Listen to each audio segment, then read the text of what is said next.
Okay, so how did the band REM come to? I mean, you got their blessing. They've blessed this band. They're you've played in Athens. You played what was it, the 40 Watt Club? Didn't you do a show Yeah. there? Yeah. What was that like? That experience must have been just insane because How much that's where time it do you all began. guys have? Yeah, that's like going to Mecca. It all began there, Yeah. and now Yeah. you're playing these songs here. I mean, that must have been. I mean, go ahead, tell us a little bit. Give us I a snapshot.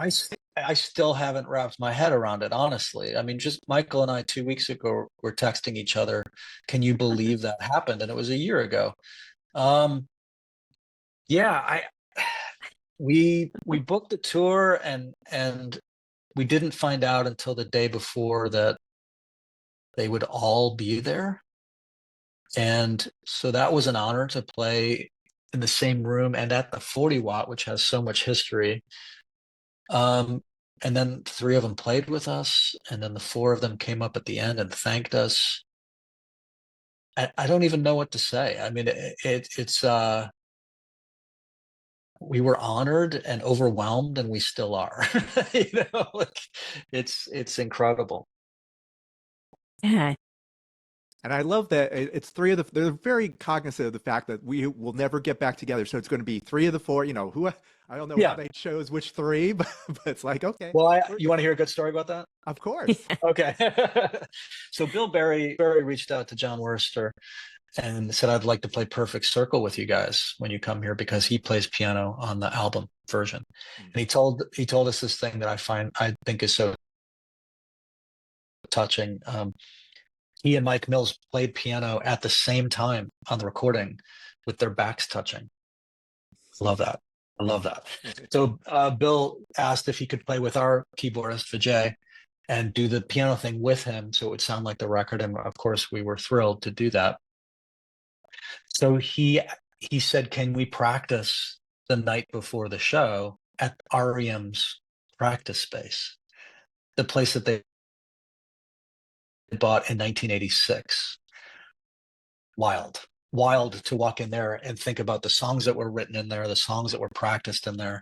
And they each, four of them, have their little quadrant, like Peter Buck has his corner with his amps, and he's got old posters up, including an old Husker Du concert flyer. It's such a magical place, and it's tiny. It's just so cool that they allowed us to do that. And then Bill said, I don't want to be the only REM member on stage for this. Can Peter Buck play guitar with us? And we're like, oh, okay.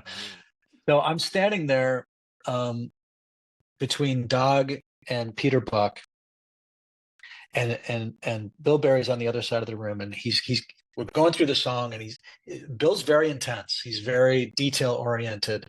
And he's like, let's do a little bit faster. And we do it again. Every time it sounded great to me. But I think we did the song 8 times. And I leaned over to Doug Julin and I said, if Bill Berry asks us to do this song 10 more times, I'm totally fine with that. We just felt so lucky to be there. So, yeah, I mean, and then Mike Mills came up and sang a bunch of songs with us. Peter Buck's played more songs than we planned, and a couple times he would kind of like nudge me and like look at his left hand, like it goes down to this, okay? Like he's teaching me the songs as we go, which I used all that information for the rest of the tour, of course. But amazing. So okay, so what part are you playing the part of Pete or Mike or both? Are you doing the? Well, we're not a tribute band. Yeah, we're not a tribute band. Yeah, I know, but I know, but. Well, I'll be real candid with you. I don't think, I mean, I get a lot of work as a bass player. I don't think I could play those bass parts and sing the harmonies like Mike Mills does. Right. That's a lot.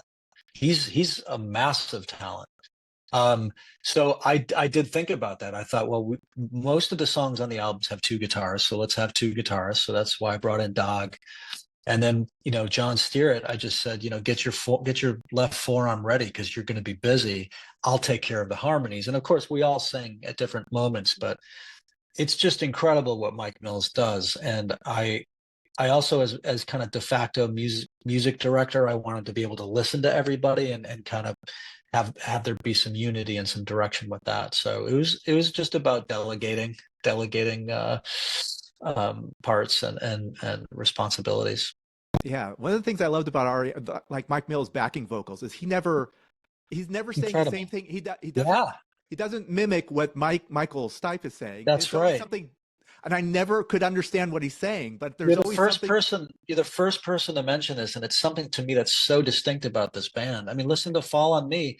Mike Mills is basically singing the chorus, Yeah, but there's so many songs where he's singing something differently than Mike Stipe and Michael Stipe, and it works. yes.